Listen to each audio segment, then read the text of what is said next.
Hi guys, Simone here. Welcome back with Come Chat with Sima. Today we are here in the Brixton Soup Kitchen and I have with me... How you doing guys? I'm Solomon Smith, I'm the founder of Brixton Soup Kitchen. Ooh. Today we're going to talk about Solomon, what he's been up to, where he's coming from and where you're going. Yeah, so I want to start back first. Okay. Tell me about you growing up. Do you want me to go way back? I want to go way back. I'm a want detail. Alright. Alright, let me go back until I remember it was September. I'm a twin by the way, so I've got a twin brother. Literally, I remember we went to infants and I remember the teacher put on the notice, she put on the board 1st of September 2000 and whatever. No, 19 whatever. And she was putting stuff on the board. And me and my twin brother was literally looking at each other thinking, what is she writing? You know what I mean? And everyone else in the class literally knew what she was writing and kind of getting things involved. And that's when I kind of realised I had learning difficulties. So while everyone in my class was reading and writing, I literally couldn't. My twin, we couldn't. You know, went into primary school. You know, my little brother was good at maybe reading newspapers, and the best newspaper for me was The Sun. Yeah. You know, even though my mum was like, no, but I bring that newspaper now. But the reason why I used to like it because it used to be cheap. Yeah. And it had more pictures than words. Yeah. So was this the same with you and your brother? Yeah, your twin. Yeah. Okay. Literally. And my little brother. My littlest brother, he was able to pick up the Voice newspaper and read it. And we was literally about 9, 10. He was literally like 7. Okay. So we're thinking, is it going to come to us later down the line where we can just start reading like everybody else? And it literally didn't work that way. So went to primary school. We used to get beaten like every day. You know when you're seeing the brown letters come to your house, it's nothing good. It's either bills or you're getting in trouble. Yeah. And literally, my twin, that's why he's a rider. He used to always take my beatings for me. Oh. You know what I mean? We used to be in school and we used to just ramp. Yeah. Because we were thinking that the teachers would always kick us out because we was just ramping, only because we didn't know what was going on in front of us. So when they're talking about this book and King Henry VIII and read this book, like with my teachers, I remember I was in year 5 trying to do the sax, and then the teacher would be like, oh, Solomon, come up and read this. For me, I had to... Do you feel like you was picked out? I thought I was more non-understood. Okay. Because for them and my parents at the time, it was laziness. You're just being lazy. And for me, I'm there saying, I can't fathom what's going on. I'm seeing a book with pure writing and I don't know what it's there for. You know, and my brother will pick up the same book. My little brother will pick up the same book and go, and he'll just be mad reading. So what did, like for me to get a better understanding, what did words look like to you? Like, they just looked like words. For me, it was confusion because all I knew was A, B, C, D, E, F, G. Yeah. And I'm seeing C, A, T. I'm seeing H, A, T. And I'm thinking, what is that? Yeah. But if I see an image next to it, I know what it says. Right, cool. You see what I'm saying? So I was very good at imagery and non-reading. And I was literally like that until now. So, when I was in school and then my teacher would be like, oh, Solomon, come read the book after Tyrone, I would flip a table. Just go, ah! Because I know that would get me kicked out of the class. Right. So I don't feel embarrassed in front of everyone else who's reading and who could read fluently. And I was doing that until I got into year 6, and then everybody got into their schools they wanted to, and I didn't. And it was like, you know, when you're in year 6, during the 6 weeks holiday, your mum's like the schools what your parents wanted to kind of get you into, you couldn't, you know. I had to, the school at the time I went to Kingsdale. And for me, it was like a massive youth centre at the time, not saying now. How did you feel did you feel frustrated? I felt proper frustrated because I was getting beaten, because you got to remember that your parents are listening to the teachers, and they're the teachers. So the teachers are saying disruptive, you know, they're not making other kids learn. Solomon's a class clown. So instead of me saying to my mum, like, I probably don't understand what's going on. Yeah. Bye-bye, I'm getting proper licks. And then it was just like, I understood, like, I never resented my parents for it. I understood, because if the school at the time took a time to kind of sit me down and say, Solomon, like, what's really going on, then I could say to them, like, I can't read, innit? I can't write. But they didn't see it as that. So for me, it was just kind of mad frustration. So when I went into secondary school, two things. That's when I was, again, because remember, my primary school was in my estate. Right. So, and it's like especially like with Caribbean backgrounds, you're not allowed to leave your estate. Yeah. Like your mum says, boy, make sure come out to this theatre, make sure I can see, like, when you're playing out, yeah. So for me, it was a different world when I was going to school by myself. So I know school finished at 3 o'clock. My mum was expecting me at home for 4. But I'm saying, no, I want to see what's going on over there, though, innit? So leaving school, jumping on a bus by myself, and then walking around the area in Brixton, and that's when I was first exposed to homelessness. Right. So I was like, you know, I don't know if a lot of guys remember the underground. There used to be like a long tube, like a big tunnel before you can get into the underground before they change it all up. Yeah. There used to be a lot of homeless people sleeping through there. And like, I kind of went home and I was like, right, mum, like, how can there just bare people sleeping on the floor? Like, she was like, right, that's homelessness. And I was like, so what, they got no home, like, no food. And what age was this? I was literally like 11. Oh, so year 7? Yeah. Right.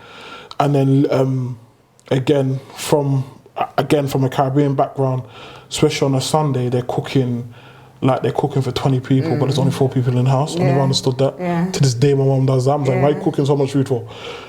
So, do you remember the ice cream containers? You know, the ones you get from Iceland, the split ones? And the parents will keep them for like maybe curry goat or whatever. Yeah. So in the bottom drawer, I used to go in there. Before I used to get ready to go to school, I used to kind of I made like 7 meals. I used to make 7 meals a day.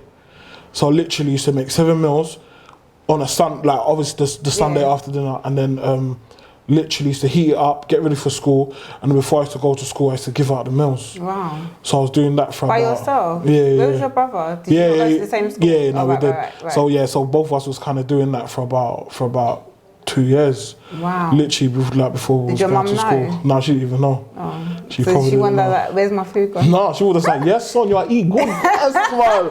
Not knowing that we're actually giving it out to people. Yeah. You know what I mean? And that's when I always had the thing in me to always give, you know.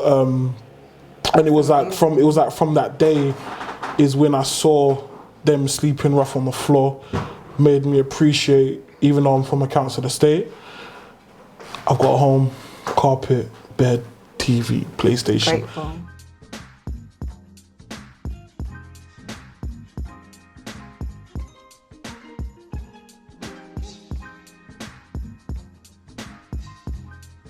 It hit for me when I hit 23. Yeah. So at 23, one of my managers at work was like, have you ever thought about going to university? I was like, no. What are you going to uni for? I haven't even been in college. I haven't even been in college. They said, you can go to university as a mature student with no qualifications. So I was like, okay, that sounds all right. You know, done the UCAS form. Again, I'd had gal around me to say, could you help me to do the personal statement? You know, make it look nice and buff for me, please. Make it sound authentic. So was you like you got a big gal? Was you like a little player? I wouldn't say a player. I know how to look after girls. Okay. And I don't, you know, like a lot of guys just take the piss. I couldn't do that in my heart. Yeah. You know what I mean? You know, I always look for potential in people, and I know how to bring that out, especially in women as well. Yeah. You know, I'm very for, you know, I've always said it's a woman's world, but there's stupid men like ourselves that take advantage and break it down. So one of my things I used to sell as well was I used to have a t-shirt saying it's a woman's world. You know, they went like hotcakes. But I used to get a lot of beef from men, and I didn't care because I said it's us men was breaking down the strong species of women of what's making men look like it's a man's world. And it's not a man's world, you know. So but that's another story. We can have another interview. So then literally done the UCAS form. Actually got interviewed for like 6 different universities. I've never really in what? I done applied social science and youth and community. So I've always encouraged people, if you want to go to university, don't go to university because your parents. Go to university for what you want to study. That's right. So I done that. Got on through all of the stuff I've done in Peckham, I've done in Brixton. I used to work with the mayor. I used to do a lot of stuff with them as well. So I was very good again at doing portfolios. So I had to bring in a portfolio. Brought in the portfolio, and it was like, you're on the course. And I was like, right, man's going uni, boy, man's going uni. So then I went to Goldsmith. I actually got entered for 4 unis. Wow. And I said, I picked Goldsmith, living life, student loan and all of that. Living my best life. And then literally when I started is how I felt when I was back in school. I felt I couldn't do it. I was like, it's an achievement that I got into university, but I'm actually going to leave. So when I actually got into university, at what point did you feel that way? The first day. No way. The first day I started. So again, the support, did you not? So this is where the support began. Okay. So I'm now being fast, walking around the uni, thinking, right, let me see what, because obviously the stuff what we see about university is like, you know, there's a lecturer down there, there's classes like, it's nothing like that. It is so gazy. It's not like that whatsoever. So I'm walking around the uni to see if I can see any of those type of rooms. Couldn't. But then I saw a thing called dyslexic awareness. What was it? A dyslexic awareness appointment. So I applied for it, and I was like, I just want to kind of know a bit more about this because I know it's about learning. Because the corridor I was in was about mental health and about learning difficulties. And I said, I want to know more about my learning difficulties because I've since I was 16 till now, I've run away from it. I've learned other ways to not deal with learning, but I never really tried to overcome it. So when I went to actually university, I was like, I want to be assessed. Then they assessed me without them giving me my assessment. They said, you need to go to a psychologist. So I was like, all right then. They paid for me to go to a psychologist. And then when I went into the psychologist's room, it was like about the size of 2 of these tables of just pure equipment. Really? So there was like a laptop, there was a book reader, there was a dictaphone, I had 3 years free internet, my mum didn't have to pay council tax. There was just pure things. And she was like, your level of dyslexia is so high, we don't think you'll be able to make this course. Really? It is so high. So at that point, how was you feeling? I was feeling that I'm glad a professional has given me that assessment. But didn't you feel like, if that was me, I would have felt mad emotional, like, I don't know. Maybe I just want to crumble. Maybe that's because me as a woman, but like, I don't know. Did that make you feel? No, for me, it was like I've always known, but I didn't know what. And now I've got the papers to now say. And how old are you at this point? I was probably around 24, 25. Wow. About 24. So that I think that's when I started uni. Not knowing what it was. Frustration. Going out there, causing trouble. And now you've got an answer. Now I've got the answer. And I said, you know what? I've strived so hard. I want to continue doing the course.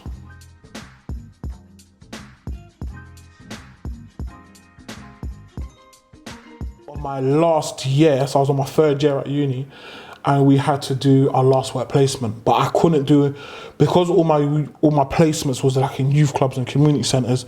They said it can't now be in those. You need to find something else in the community. What interests you was outside of your books. Wow. And that's when I was like, homelessness. Yeah. You know, and then I worked in a homeless centre called the 999 Club.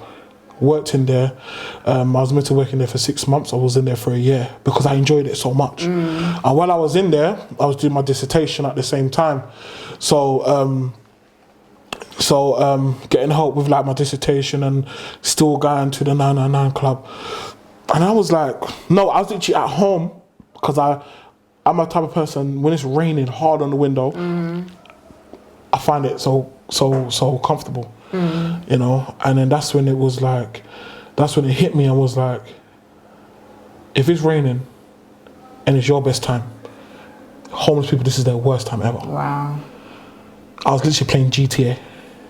I remember I was playing GTA, it was just raining. I was like, just like just into it, and then something just licked me and was just like, what about the people who's on the roads right now? Right as you speak right now. And then for me, again, I'm a very popular guy. So on my, do you remember BBM? Everyone had BBM. Yeah. I had BBM. And literally I handed in my dissertation, bam, finished uni, bam. I didn't care. I was like, I need to start a soup kitchen. But you finished uni?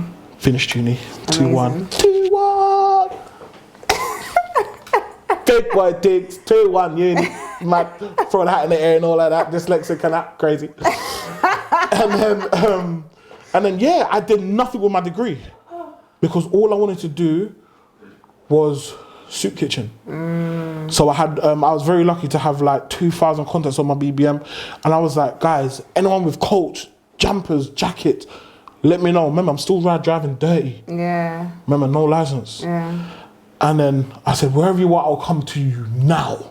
Literally, used to pick up black bags, put it in the back of my car, used to go up West End, giving out clothes. And then a woman was in West End, and then a woman was like, have you got any hot tea? And I was like, how am I gonna give her hot tea? How? Like, am I gonna make it from my house and bring it way down there?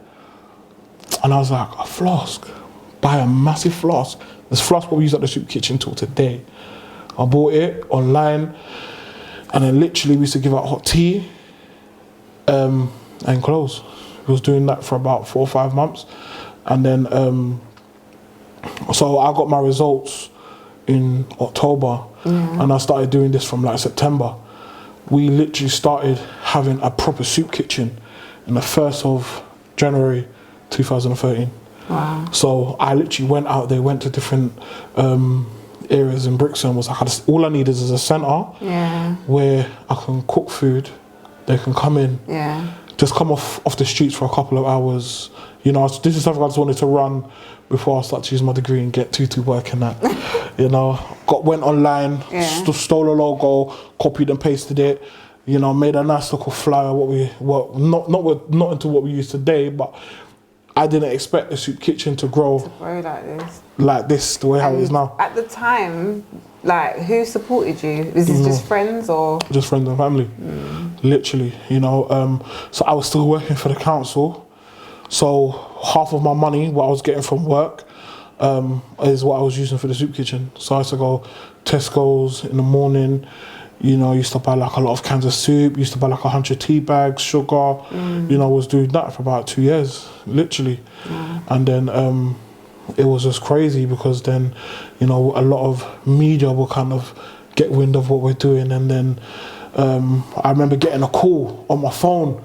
It was like a crazy number, and I'm thinking it's family from Jamaica that want to beg me things. And I'm like, do I want to answer? I said, right, let me answer. I answered it, and it was the head of franchise for Nando's in Tennessee in America. Wow. They was like, hey man, we've been hearing about what you're doing, and you know, we want to support. I'm like, what? They said, yeah, like, we've been seeing on Facebook. We just want to know of if this is real. Literally, they called us on a Monday. They said, we want to come and have a meeting with you. So they flew over from Tennessee, met us in Brixton. We had a 10-minute meeting. And they said, yep, what we see is real. From now on, we want to support you. So ever since then, we get up to 70 pieces of Nando's chicken every Monday. Are they the first people to sponsor you? No, Greg's. Oh, wow. So Greg's literally reached out to us and was like, we want to give tea. From the tea that you're giving out. So these people contacted you? All contacted me.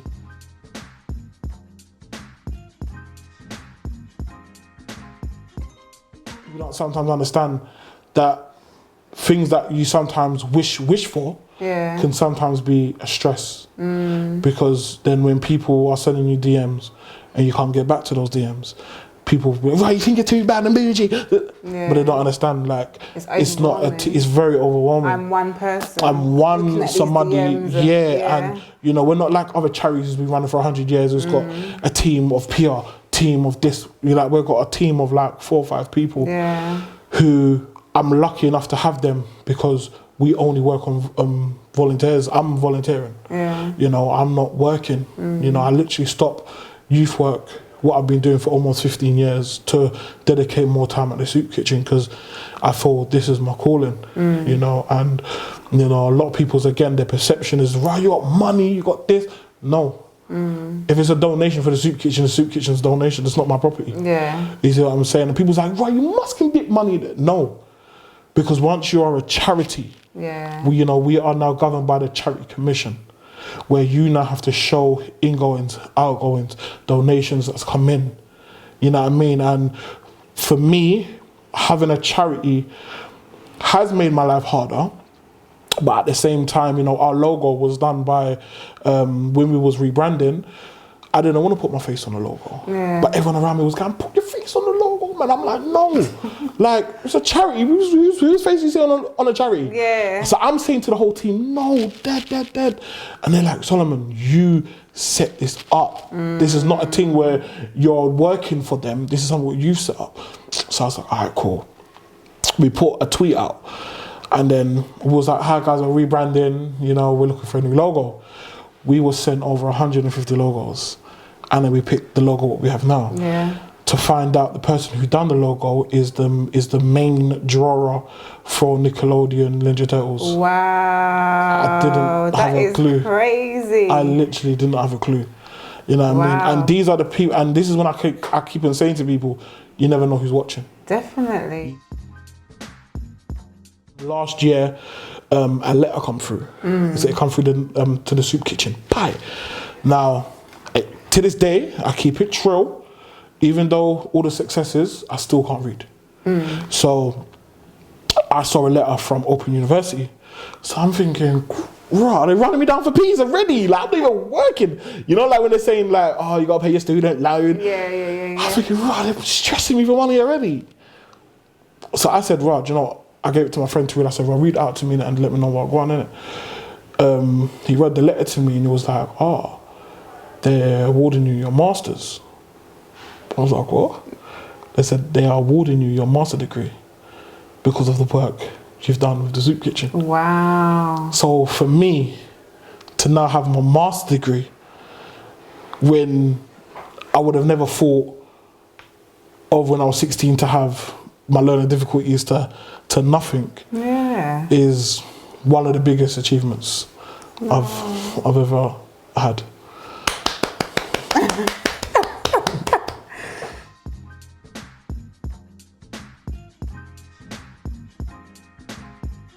So I've done a lot of work in Miami as well. So I've done a lot of like gang intervention work. For me, I find it very hard to switch off when I go on holiday. I'm meant to be going over there to turn up, but I'm over there and I'm just like, where's the community centre? Where's the youth clubs? You know, so, you know, I'm coming off of Collins, going downtown, just saying, you know, where's the community centres? Just talking to them, talking to the youth workers and just letting them know about what I'm doing.